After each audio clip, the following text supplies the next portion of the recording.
Oh my God. Another week in the books. That's right, Dad. It's week 9 over with of the NFL. And we're here to talk about it. My name, of course, is Michael, and this is, of course, my co-host, Mike. Yes, and we're two Vits talking shit specifically about NFL football. That's what we do. We do that every week of the season, maybe sometimes in the offseason. We'll see. Dad, the trade deadline was this week. Yeah. That's really the most important thing that's happened. Otherwise, it was a normal week of football that we're going to discuss. It was a rough week for both of our teams. I'm not going to lie. It was pretty shitty. And you know what? I want you to talk about your team first. Well, first of all, in accordance with the way things normally happen, one of our teams wins and one of our teams loses. Yes, that's we unfortunately watched the Lions lose in the morning games. And so I was prepared to watch the Raiders win in the afternoon hour. Yeah. And that did not happen. Both of our teams lost this week. Both our teams lost. Mine was not a huge surprise for myself, although they did toy with my emotions. They made it close. And took it to overtime only to have one of those anticlimactic plays where it was never going to work, it felt like. And went for 2-point conversion for the win in overtime, and the ball got batted down, and so goes life. So for me, standard operating procedure, par for the course. And I don't have anything a whole lot to offer to that. We are halfway through the season now, and as stated in previous pods this year, it has not been a good season. So, no. I guess we should address my team's loss then, because that was uncharacteristic. The Lions lost at home to the Vikings with a J.J. McCarthy who has been basically unproven in my eyes, coming off of an injury as well. That kind of sucked. Yeah. They did not play a very good game, and I think the biggest and the worst thing about it is a lot of key injuries to starting offensive linemen, which is really bad. Tate Radledge went out injured. Taylor Decker went out injured. Both eventually came back. But the big one is Christian Mahogany got hurt and is out for the season now with a serious injury to his leg, knee area. Which is bad. It's really bad for the Lions. A team that is really relying on that in dominant run game is taking a big hit, and they did not make any moves during the trade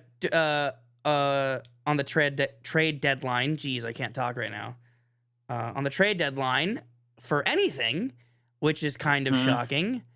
Not out of the ordinary for the Lions. They haven't made any moves really during the trade deadline over the course of the new GM coaching regime, but you would kind of think a team that is pushing for a championship and kind of needs to get one would make some moves to kind of solidify their chances at it.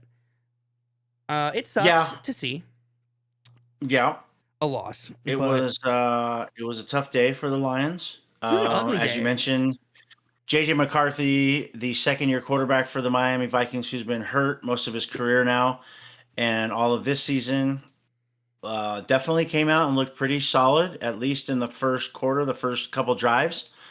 Mostly scripted plays, and did look good. I think that my bigger concern, which you alluded to regarding the offensive line, was not even really that it was a win or a loss, but really that the offensive line for the Lions got dominated, which is been the strength, which is what everything is built around. A protection for Goff, who when he's protected is excellent, and ginormous running lanes for the running backs to run through. And I can't remember one running play that starting running back Gibbs ran, and so it was an off day. I'd like to think it was an off day, but it was not comfortable watching the dominance that happened of the offensive line. It's not something you expect to see from a team off the bye week. That's another thing. Definitely, yeah. I mean, that didn't even bring that up. They came out of the bye week very sluggish, very slow, and they looked like crap. Another thing that's concerning is Goff has, since being with the Lions, has been actually really good against the blitz and against pressure. Like statistically, he's been really good. So this week, the pressure really came at him. And in the past, he's done fine against it, especially against specifically this defense, the Vikings defense. So it is shocking that they got completely dominated this week. It was kind of a mess. And the defense definitely looked worse than they had been. I will say there's one positive. There's one very, really good positive, especially because I think it'll shut some Lions fans up. Terrion Arnold played amazing. He had a phenomenal football game. He got an interception, his first career interception, but also he played lights out. The ball was not caught when it was thrown in his area, so that's good. I like that. At least Terrion Arnold looked good, which is just good for him because kind of needs it with all the criticism he's getting dealt with. But I'm not too worried. We're 5-3. We're one game out of the first seed, right? The Packers have a half game on us right now.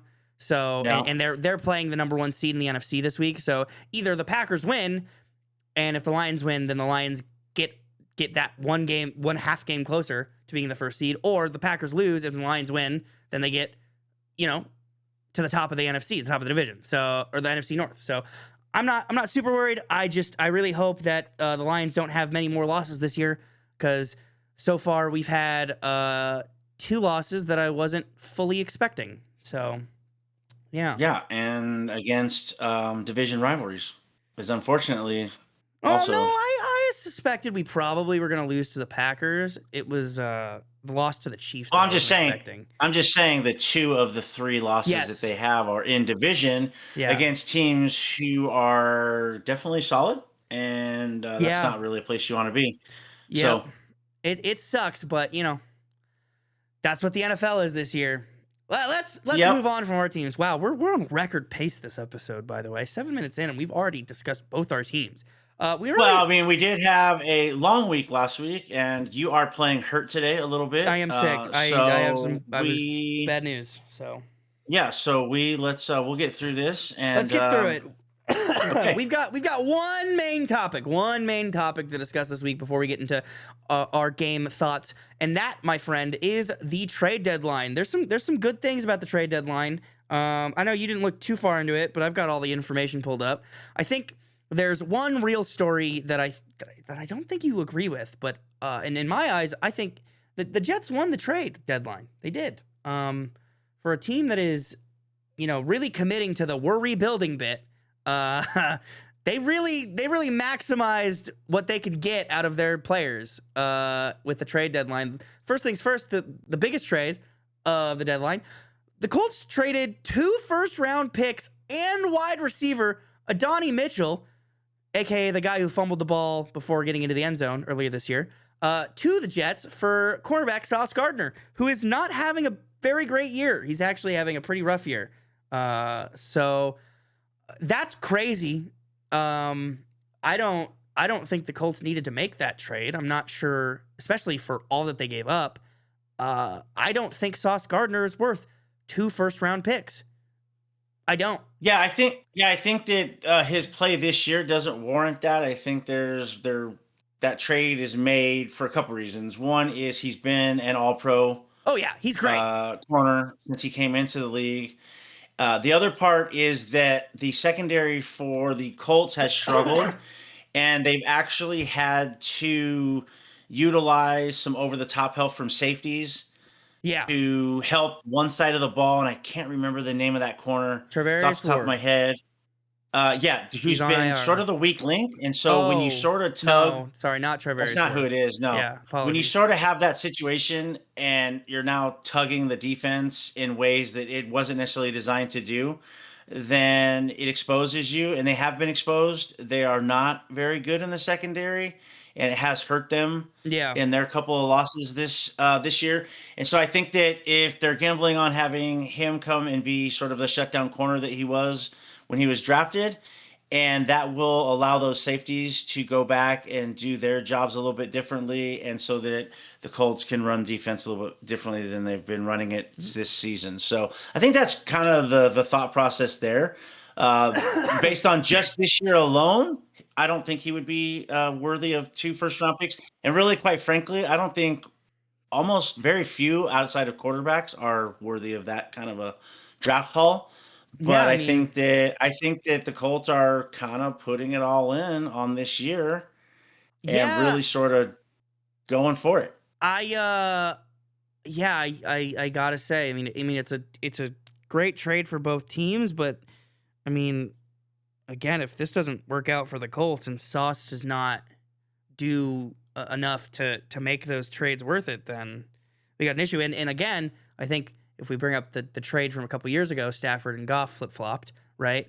If you're Mm, not winning a Super Bowl after trading away 2 first round picks like you are, it's not worth mhm. it in my eyes. Like, Well, that's why. eh, That's why. I mean, Sauce Gardner doesn't mean that they're going to win the Super Bowl. That's no, not the Super it Bowl. doesn't. I mean, I think that they are that kind of close, and They are so pretty close. long term, that's not the same thing as the Goff and Stafford trade that was made. It's not a quarterback situation thing, and so I think that they're really thinking that right now, like this year, that they need to have that happen so that they can shore up that secondary.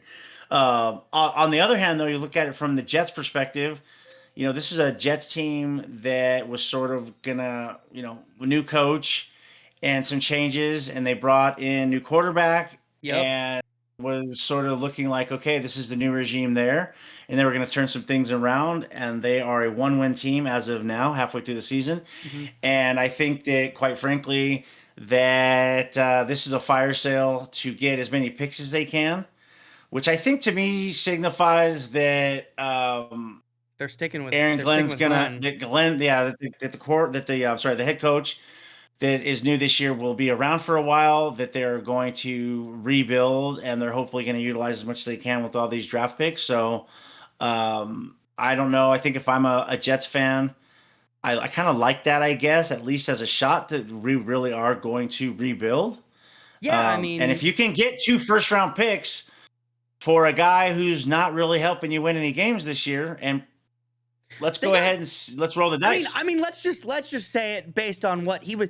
They got 2 first round picks for the cost of 1 first round pick, right? Well, Sauce yeah, that's Gardner was a exactly, one yeah, first round pick. yeah, Depending on how bad the Jets are by the end of this year, they're gonna have a pick that's higher than when they picked for Sauce Gardner, and then they're gonna yep, have a pick that's in the later half of the first round. But that's solid. So yeah, yeah, and depends on needs. I mean, they could end up getting, there's they a need a lot they can quarterback. do with it. They're So probably gonna end up trading one of those picks to get potentially the first pick in the draft so that they could get a quarterback this year. I think that they've got an inside track at having the first overall pick all by themselves. They're not Yeah, going they to might probably just need to get do it on their own, but if they that. don't, they have not 1, not 2, but 3 first round picks because the Cowboys also traded a first-round pick and a second-round pick. I'm sorry. They traded this year's second-round pick. I apologize. I was wrong. Yeah, Sorry. they don't have three. They Yeah, have 2 a little first-round carried picks away and an there. extra second-round pick. I Yeah, mixed up the numbers. Now yeah, I sound yeah, yeah. stupid. Either way, the Cowboys traded a second-round pick and a first-round pick and a defensive tackle for a defensive tackle by the name of Quentin Williams, who is the other star defensive player for the New York Jets. Yeah. So to continue on with what the Jets did, the Jets made that trade to the Colts, and then they also got rid of the other only probably big piece on that team On in defense. Quentin Williams. Yeah. Yeah, and they sent him ironically to the Dallas Cowboys, who to start the season got rid of their best defensive player, and Mm-hmm. so yeah, I don't Yeah. know how much that's going to help Dallas really, but Again, I think the Jets win that trade again too. Their defense has already been abysmal this year. So, what's trading 2 players that are the keys to your defense, right? Gonna do for you? yeah, It's yeah. very clear that they're investing in the future. You got to hope that they have a good plan, but I do think both the Cowboys more than the Colts really lost that trade because what the fuck are you doing, guys? You're not even top 10 team in the league, top 16 team in the league right now, right? And you're trading so much capital away. And yeah, I understand you just got a bunch of capital for Micah Parsons, but like Quentin Williams again is not the trade you make in my opinion. But maybe that's what they think they need. I mean, they're the worst defense in the league, so Maybe Quentin Williams. Well, It. I think Dallas has all those picks that they've acquired, both for their own and then what they got for Micah Parsons. And picks are not a commodity yet. They're what could be. And so they got Quentin Williams from the Jets, who's a proven commodity, who still is relatively young and is good. He's very good. So when you look at it like that, you figure if you spent that pick in the draft and you got an unproven commodity that's not necessarily working out or that doesn't work out, which is quite frankly what happens most of the time. If you look at it that way, as let's say you look at it as Quentin Williams was one of those picks, maybe it's not as bad, but still sort of interesting sort of perspective and way Dallas goes about its business. So, but yeah, we'll see. Either way, I think the Jets overall won the trade deadline. I mean, we can touch up on the other trades real quick because there's a couple more, but let's hit up the next trade. Probably the best trade made that the Seahawks could have made, which is trading their 4th and 5th round pick of this year for New Orleans Saints wide receiver Rashid Shaheed. That is an awesome trade. I think Seattle has an already... It's awesome for them, yeah. Yeah, Seattle has an awesome, super high-powered offense. They needed a piece to pair with Jackson Smith and Jigba, and Rashid Shaheed is a perfect, speedy, deep threat that will open up that defense for Jackson Smith and Jigba even more. And yeah, I mean that's a flat out. That's all I really have to say about that.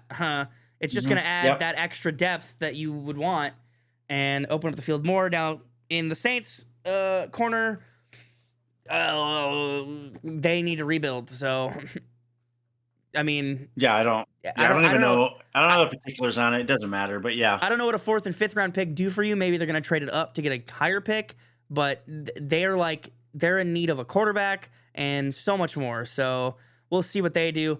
Let's move on to the next one. This one's an interesting one because it happened a day after these two teams played each other. The Jacksonville Jaguars traded their 4th and 6th round pick of this year for Raiders wide receiver Jacoby Myers. I think that's a win for the Raiders. Jacoby Myers was not staying with that team for another year, in my opinion. And he is a problem in the media because every other week he talks about how much he hates playing for the Raiders, even though he gets his targets for whatever reason.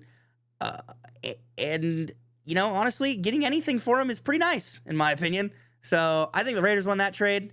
Jacksonville went for it clearly because they probably lost out on the Rashid Shaheed trade, and they needed a wide receiver because both Travis Hunter and Brian Thomas Jr. are pretty injured, as well as a couple other guys who are injured. Their wide receiver room is pretty beat up right now, so Jacoby Myers is a nice veteran wide receiver to throw into your roster, but I think the Raiders just win that outright. Yeah, well, to get anything back from him was fine, so I don't know what they'll get. Time will tell what they get, but he'd been requesting a trade since before the season, so... Exactly. I'm okay with it. I think the Raiders needed to get something out of it, and they did. Their draft history over the last couple of years has not been great, so let's hope that they draft better in the future. All right. Yep. Last couple of trades before we're done. I'm not going to go through all of them, but there's 2 more that I think are interesting to bring up. Chicago Bears traded for the Cleveland Browns defensive end Joe Tryon Shoyinka and a 2026 7th round draft pick for their 2026 round draft pick. I think this was a stupid trade for both teams. From what I've read on Joe Tryon Shoyinka is that he hasn't had a really great team, a great year.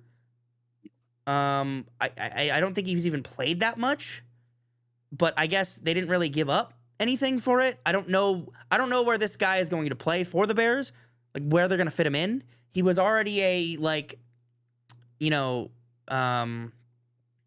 a specific play piece kind of guy. He didn't play the entirety of games. He played a certain amount of snaps per game. So I don't know what this trade was for, other than, hey, let's trade a couple picks together, I guess. I just don't see where the value comes in for this pick. No, I don't. Yeah, I don't know. Yeah. That's why, like I said, you're digging way past anything that's nobody's talking about. I didn't even know that one happened. Really? So. Those were 2. There's one more pick that there were 5 picks that I thought about Okay. I guess 6 picks, but well, no, like I said, I didn't pay that close attention. If it wasn't a front page one, then I didn't pay attention. This pick tipped I don't my care. ears because it was a very like, why did we do this pick? I don't think there was any purpose for it, but I guess they didn't really give up anything. So Okay. the next 2 picks were the final 2 that I had kind of in mind. It was the Dallas Cowboys trading for linebacker Logan Wilson, which was, I'm only bringing this up because I thought it was very funny because Jerry Jones, like the day before the trade deadline, was like, we made a move, but we're not going to say what it was. And then the morning of the trade deadline, they announced this pick, and everyone was like, what the fuck is this? Is the pick you were talking about? And then, the pick they were talking about was Quentin Williams happens. But this was a really funny thing that happened because everyone was just like, this is what Jerry Jones was so hyped about. This is the guy you got to replace Micah Parsons. No, it wasn't. This is really funny. I do think Logan Wilson will probably help that defense, though. But yeah, the last pick, which is can't hurt it. Yeah, exactly. The last pick, which is actually something that's going to be pretty beneficial, is the Chargers trading for offensive tackle Trevor Penning. They got him for a 6th round pick next year, not even this year's draft, next year's draft from the New Orleans Saints. I think that's really good for the Chargers because they need offensive line help. This is the shit that I wanted the Lions to do on the trade deadline, is find an offensive tackle that they know they could use while they deal with the injuries that they have on their line. And considering it happened so quickly, I guess that makes sense as to why they didn't do it. But it's good that the Chargers did it because the Chargers really need that help on the O-line, even if it's with a guy who's not super proven. His history is not super consistent, but when he plays good, he plays good. So, yeah, that's that. That's my trade deadline discussion. That's it. Now we need to talk about next week's games. Okay. Let's talk about next week's games. All right. Where are we going with this? It's going to be quick. It's going to be easy, guys. It's going to be quick and easy. All right. This episode's going to end in 30 minutes tops. Let's just, 30 minutes tops. We got 30 more minutes. I'm calling it right now. Let's go. We're going to go one by one through the games, say our thoughts about them, and then we're going to do our fantasy. We'll explain our fantasy like we do every week when we get there. But let's go quick. Let's go easy. Let's do it. Raiders, Broncos, Thursday night. My thoughts on it, because we're not really talking about some teams anymore. The Broncos are probably going to win, but not by much. That's my thoughts. I think the Broncos are going to win by a lot. Really? You think the Broncos are going to blow out the Raiders? The Broncos defense is phenomenal. The Raiders offensive line can't do anything. I love Ashton Genty, but the more I watch, the more I get frustrated with both play design and with what he does after he touches the ball, because for whatever reason, he runs between the tackles even when he has an opportunity to go outside. It frustrates the heck out of me. Interesting. Geno Smith is a hot mess. He still cannot throw a complete pass over 5 yards without getting it intercepted. And the fantastic hope I had last week, which you and I talked about while the Raiders were playing briefly, was that Brock Bowers, top 1 or 2 tight ends in the league, was back after missing 3 or 4 weeks. Yeah. Coupled with Mayer, the other tight end, was phenomenal to have them in, and it made a ginormous difference in the game as far as Raiders play. But it's terrible. There's really I have nothing good to say. Yeah, it's not good. Broncos are super good on offense. And the Raiders tend to be a get-right game for a lot of people. Bo Nix has not had a great season. Sophomore year with Peyton, Sean Payton, their head coach. And I think that they are the worst 7-2 team in the league, to be quite honest, because they've won some games, the Broncos that is, in some fashions that most teams don't. And I think they're having one of those years where all of the close games are going their way. Yeah, I mean, they easily they're could like the be Vikings a couple years ago. Yeah, but they're 7-2. But I think this is one of those games where they'll be 8-2 at the end of it. They're going to feel good about it, and it might be something where they get right. So, for those of you who are Denver Bronco fans, I will thank you on behalf, or you're welcome on behalf of the Raiders, as you will have a nice, easy week to get some stuff worked out. And, that's it. Okie dokie. All right. Well, let's move on to the next one. Falcons at Colts. Colts suffering a pretty rough loss last week against the Steelers. There's Six been turnovers. six Turnovers last week. turnovers. What was it? Like 4 were by Daniel Jones. Yeah, Uh, I don't. yeah. So It was embarrassing for them. I think the real story of this week is, is Daniel Jones back to New York Giants Danny Dimes, or was that just a fluke game? We were both listening to a broadcast discussing it right before we started recording. I vehemently disagreed with what they were saying because I think it was silly. I don't think this game exposes anything about Daniel Jones. We've seen him at his worst already, right? I don't think you should have any fear of him continuing to play as bad as he did against the Steelers. I think he had a fluke game. I think a good example of this is Sam Darnold last year with the Vikings, where he had a phenomenal season, and then the last couple of games of the season, he did not play up to par. But then the Vikings pass on him. He goes to a different team who arguably has a worse roster in Seattle. I'm not saying it's a way worse roster, but it's arguably worse. And he plays just as good as he was playing last year, if not better. Like, quarterbacks have off days. They all do. It always happens. Daniel Jones had an off day. It was a really off day. But even for the off day, I don't remember what the score was. Let me check. I have it right here. They lost by 7 points. I mean, you watch the game, it doesn't look like they lost by 7 points, but like they lost by 7 points and they gave the ball up six times. Like, yeah. So yeah, I'm not too worried about it. I think they're probably gonna beat the Falcons. The Falcons looked like shit all day, and then they kind of started fighting back against the Patriots. So, but they're still that enigma team, and the fact that I'm saying they're gonna lose to the Colts probably means they're gonna beat them. But we'll see. All right, here next game we're gonna skip right over Browns at Jets. Let's see which team's gonna get the first pick in the draft this year. Next game. Yep. We're gonna probably skip this one too. Saints at Panthers.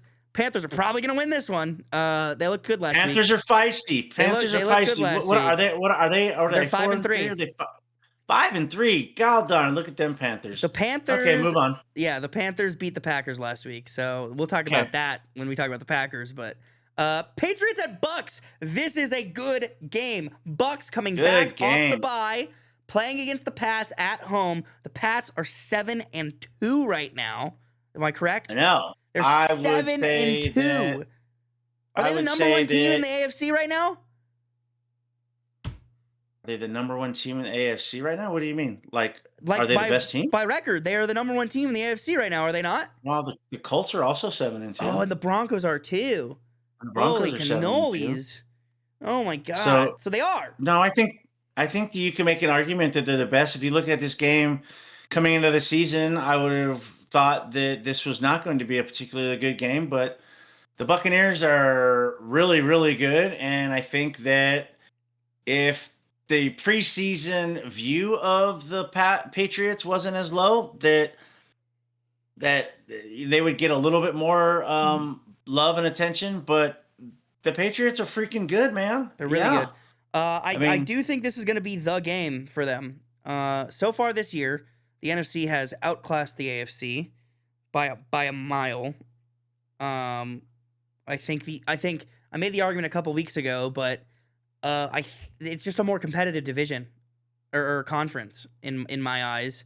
The NFC? The NFC, yeah. Oh, yeah, the NFC's teams are collectively they're way better. Exactly. It's so when you talk about that, I think the Pats are going to have a real fun time against a really, really good team from the NFC.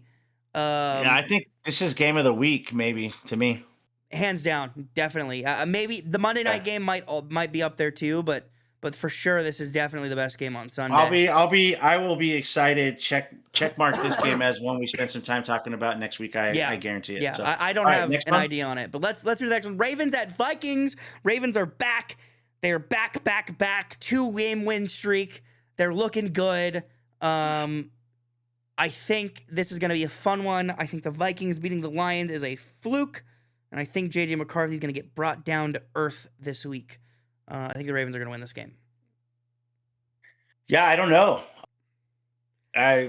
it really took me by surprise what happened to the Lions, what the Vikings were able to do to the Lions. On Yeah. the other hand, the Ravens, after being 1-5 and basically looking like they were left for dead, are now 3-5 and actually have the betting odds favorites to win their division. And Mm-hmm. so I will be interested to see if they continue to roll and what the Vikings do coming out of a phenomenal win by them going into Detroit and beating the Lions. So I don't know exactly. I think again this will be another one where we'll after the fact we'll have some things to We'll have discuss some thoughts. because I think it's really it'll start to even out or show out.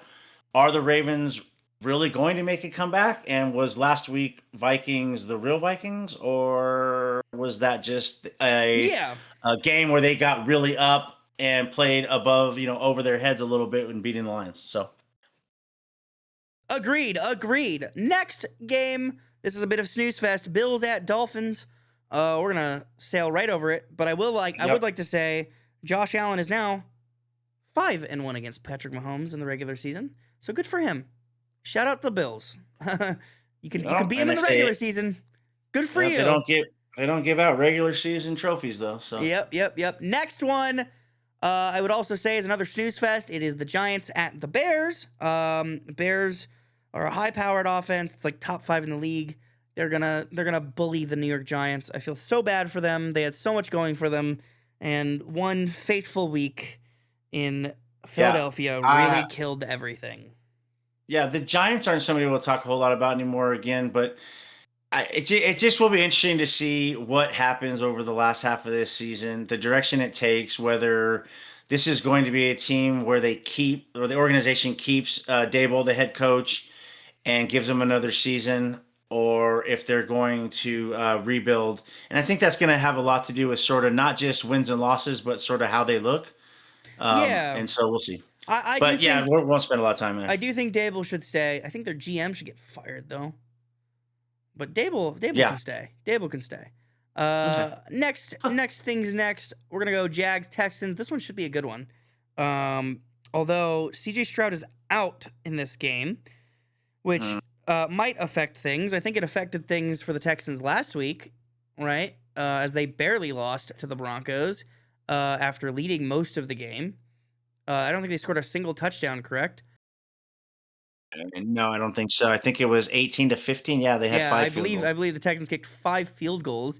So, Texans were favored and then weren't favored. We had some issues figuring out which team was actually favored in this game.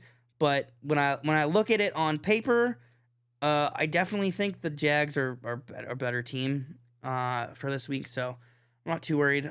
Next game, Cardinals at Seahawks. This is a fun one.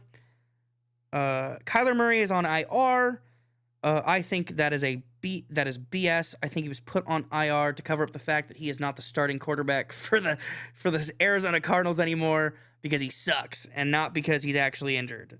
Jacoby Brissett has played significantly better as the starting quarterback for the Cardinals than Kyler Murray has this season, and honestly, outside of this season, the Cardinals look like a team that is functioning and trying to win football games when Kyler Murray is not the quarterback behind that center. So, I'm excited to see this game. I don't think the Seahawks are going to lose because they're a significantly better team, but I do think the Cardinals will keep it competitive. I think they're a fun team.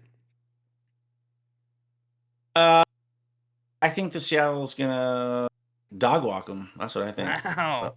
Okay, that's our thoughts on that one. All right. Next. Well, I don't remember if it was a week ago, last week, or the week before, but I think that the drafting of Kyler Murray to the Cardinals, what was that, 7 years ago now, 6 years ago? Something like that. has wasted 10 years of that franchise because all the years that he's been there, plus what it's going to cost them to get rebuild. And to me, it's unfortunate that they put all their eggs in the Kyler Murray basket. And quite frankly, they're garbage when he plays. They don't even look like they want to play. They're a completely different team. Yeah. When Jacoby Brissett, who is we'll call him he's a great quarterback for a backup quarterback. That's what he is. He's a career backup. That's what he is, and he is a great. I wouldn't mind having him on any team of mine, but he's not a starting quarterback, and they look like a completely different team to a player. Like they actually want to be there, and like there's actually some excitement. Yeah, and they look like an NFL team, and so. Yeah, good riddance, to my opinion, to Kyler Murray. But I still think that, quite frankly, that Seattle is a really good football team. And even though Jacoby Brissett's better and that they play better, they're still the Cardinals. So, I don't know. Sorry. I coughed a bit. All right, next one. Well, no, before we go, I don't want to skip on. I do want to mention Jacoby Brissett's stats this year because he has had really good stats this year. Yeah. This year, he is 860 yards passing, 6 touchdowns, 1 interception, and a passer rating of 102.5 on average. He's had a pretty decent year starting for the Cardinals. So, it's pretty fun to watch him, but I do think it'll be better, or it'll be exciting to watch him. So we'll see where he goes from there. Next game, sorry, I just had to stop there for a second. Next game is the one, the only, Lions at Washington Commanders, Washington football team. Washington's beat up, and the Lions shouldn't be losing games. I've got to eat my words after last week saying the Lions are the best team in the league, and they're dominant, and they're the class of the NFL because they lost to the Vikings, a team they should have lost to. I think the two stories that we're going to have out of this game is, does Washington have a chance without Jaden Daniels? And we kind of already know that, and then also, what are the Lions going to do about their offensive line issues? Because they're bad. So Washington lost their starting quarterback for the remainder of the season last week. He's been injured off and on this season. Yeah. But he had a pretty significant, gruesome arm injury on his non-throwing arm. But either way, he's been, I want to say he's missed a significant portion of the season anyways. Most of the season, yeah. They definitely, Washington, who actually unfortunately beat the Lions last year in the opening round of the playoffs. Not opening. Had a phenomenal year last year and have done really, they're 3-6, I think, this year, and really have not followed up last season's, really better than expected season last year. They have not followed that up. They're not sort at of all. pedestrian at this point. And so, I mean, if the Lions even don't look dominating in this game, it'll be concerning for me. I don't expect that, though. I do expect the Lions to be dominant in this game. So I'm hoping so. The Lions usually play a little bit harder when there's some kind of story. So there's the story. It's a revenge game for them. Rams at Niners. This will be a fun one, but in all honesty, I think the Rams are just going to walk in and wipe the floor with the Niners. I've been holding on Rams to the Niners. Good. I've been holding on to the Niners because they are 6-3, right? They are 6-3, but with the I just don't see it. I mean, we said it. The injuries are going to kill the Niners, and it hasn't killed them yet. But as we're getting into this back half of the season, and the Niners start to play more and more games in their division against other teams that are significantly good, they've got the Rams, the Cardinals. Are even a team that I'd argue. Then they get the Panthers, and they have a couple games of a break, but then they have to do the Colts, the Bears, and the Seahawks. I just don't think the Niners can last. And in the case of this game specifically against the Rams, I don't think they're going to last. I think they're going to suffer. Yeah, the Rams are really good. That division's really good. And 6-3, I think, is that's a better record than I think than they should have. So they've done a good job in winning some games that, especially with their injuries, are kind of surprising, to be quite honest. But I don't think that especially being a division game, that they've got a whole lot of chance this week. And I'm not even sure who they're getting back, if anybody. I'm not sure if their starting quarterback Purdy's coming back. Mac Jones is their backup, has done a phenomenal job this year. Yeah. But yeah, the Rams are really good. The Rams are really good. They are.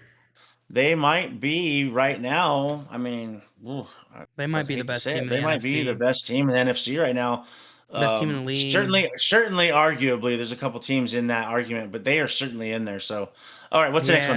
Yeah. Next one, the Sunday night game. Steelers at Chargers.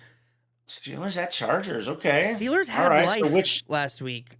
They had yeah, life. which Steelers defense is going to show up? Really, that really is the 'Cause they've question, been- right? Are the Steelers Yeah. Are the Steelers going to show up on defense this week like they did last week? If they do, they outright win this game because the Chargers offense isn't better than the Colts offense by any means. So, but you know, I expect this to be a Justin Herbert masterclass. I think Justin Herbert's going to come in, and despite whatever happens, he's going to win this game for his team. That's what I think is going to happen. Yeah. So, couple things. The Steelers defense has been hot garbage all year, and Terrible. that's what they've been built on forever. Certainly, as long as their head coach Mike Tomlin has been there for 18 years, I think. Yeah.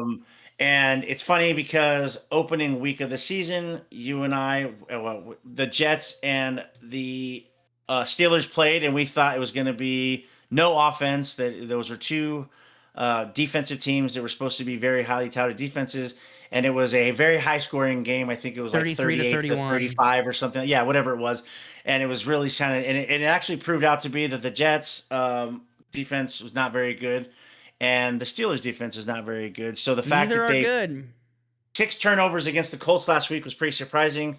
I'm not really sure if that was a fluke or if it was somehow turning direction. I don't know possibly how that would have happened, but that's that. On the other side, the Chargers with the aforementioned Justin Herbert should be firing on all cylinders. They open up 3-0 in the division. Injuries start hitting their offensive line. They actually lost Joe Alt, their number 1 pick, who was already injured previously and had just come back, and now they lost him again for the season. So he is gone. They did pick up, as you mentioned yesterday at the trade deadline, an offensive lineman from the Saints, I believe. And so we will see if that helps them. But they are hurting at the tackle position, which is the hardest position to fill on the offensive line. The number of really good offensive tackles, there's not a lot of them. So even decent ones are hard to find. It's not a position that you can just plug in anybody in there and be okay. And we talked about a couple weeks ago about possibly sitting Justin Herbert down and letting the backup quarterback play so he didn't get killed. And I feel like we're kind of back into that again. I mean, they won last week against Tennessee, but they only won by a touchdown. And you know, I think the Chargers are better than that. So we'll see. With offensive line situation is still an issue with injuries. And so we'll see. I think it's a team. I don't think you can. The Chargers haven't had their bye week yet, right? So after the bye week, maybe you think about it. But if they continue to win football games like they are, they're 6-3. End of the day, they're 6-3. Like they're still fighting for not even their division, but for the first seed in the AFC right now because they're only 1 game back. So you can't bench Justin Herbert at this point. Oh no, that was. I mean, no, I wasn't thinking that. Now You just can't. I was just saying that we'll see what happens in this game because hopefully that line help that they've got will help them a little bit. They need it. And because it really does. Justin Herbert drives that team. So, all right, last game, Monday night. This is a real fun one, which sucks because Disney bet everyone over and said, "Fuck you! You can't watch Monday Night Football anymore." But the Eagles. I mean, not to everybody, just people who have YouTube TV. No, it's everybody because even people with ESPN couldn't watch the game on ESPN last week. I don't know if you noticed that. You have to have like a specific app to watch the ESPN game on, a specific subscription. It's not even just any Disney app. So, fuck you, Disney. Fuck you. Eagles are playing the Packers though on Monday Night Football this week. It's gonna be a fun one. It is in Lambeau, which is the only reason why I think it's going to be a fun one, because I think if this game was in Philadelphia, the Eagles would wipe the floor with the Packers, who have been a team that went from, wow, they might be the best team in the league this year, to, wow, do these guys suck? Over the course of 8 weeks, I have lost more and more hope for them every week, even though they are, what is it, 5-2-1 right now? I think so. 5-2-1. They are 5-2-1. Yep. Like I just don't know what to say about them other than I'm confused. I'm at a loss of words. Like, and they lost Tucker Kraft, by the way, who tore his ACL. There's a lot of injuries weekend. last week. So a team that already looked iffy every week, more and more weeks as the weeks gone by, now loses the guy that has been like carrying their offense this season, Tucker Kraft. It's just, and now they're playing the Eagles on Monday Night Football. Like, right. So I mean, week one's sort of that week we always throw out, but you take them beating the Lions in week one, and you think, wow, this team is like really, really good based on what we think about the Lions. And then you take their week two win against the Commanders, who we all thought were really good too. I mean, but then they lose against teams, and you're just like, what the heck's going on? And then they lose against teams like the Browns and the Panthers and teams that we don't think should be good. Now, the Panthers are 5-3. They're a very good football team this year, but the way they've won is a little iffy in my eyes. I'm still not sold on them. I don't know. It's confusing, man. The Packers have all the weapons in the world to be this super high-powered offense, and they spent all this money on Micah Parsons, and I will admit their defense is playing very good. The games that they're losing to these teams are low-scoring games, right? Both the games they've lost have been games where both teams scored less than 20 points each. So, I think a lot of it falls on offense and really, quite frankly, Jordan Love. So I just don't get it. But yeah, that's it. That's all we have to say. That game to end the week has the potential to be one of the top one or two. I still think that the Buccaneers and Patriots game is going to be the best game of the week. But Eagles-Packers is for sure definitely the most moving game when it comes to like how this season's going to shake out, right? Because you have the top team in the NFC playing the second seed in the NFC, right? Or I guess the Packers are now are now the fourth seed in the NFC because there's a bunch of teams that are 6-2. But it's gonna be shocking to see what happens. But yeah, let's move on to fantasy. I was wrong. It's been 28 minutes, so we're gonna go over that 30-minute mark that I said. Yeah, let's go. Let's move into fantasy. So let's discuss last week. Alrighty, so last week we didn't show you the picks. The picks are up on the screen now. But me and my dad both were pretty similar. We had one big difference, or two big differences. He picked the Chiefs to beat the Bills. I picked the Bills to win, and he picked the Cowboys to win, and I picked the Cardinals to win. I ended up winning that one. I was right about both of those games. And, I mean, the record shows. I went 10-4 straight up. He went 8-6. I went 10-4 against the spread, and he went 8-6 against the spread. So now, as of right now, I actually have not done the math for what our all-time records are because I want to go back and do the math because I think I accidentally erased some numbers because there was a missing stat on the spreadsheet and it was my against the spread record. So I'm gonna need to go back, but I don't have them. I'll show them on screen for you. Here it is on screen. Wow, look at that. Otherwise, let's move into this week. Dad, as I pull up this week, explain how we do our fantasy pick'ems for the people. So every week we take just the matchups head to head, who's going to win, who's going to lose. And then we take the point spread set by the website we've used all year long to get the favored teams. And then we pick who's going to win straight up. Michael picks all his. And then I pick mine, and then we pick who's going to actually win and cover those spreads, just like you would if you were in Vegas or wherever you do your sports betting. Yes, sir. And we add it up. And I will say halfway through the season now that I'm having an absolutely garbage season. Yeah, I believe is my worst season in all the time we've been doing this. We've been doing this for several years now.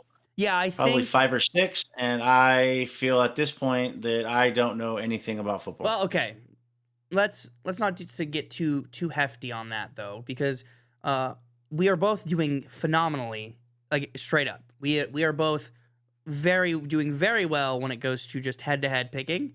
And against the spread, we're both about even. So don't trash on yourself too hard, okay? 2 weeks ago, you had a near perfect week. So, all right, you're doing just fine.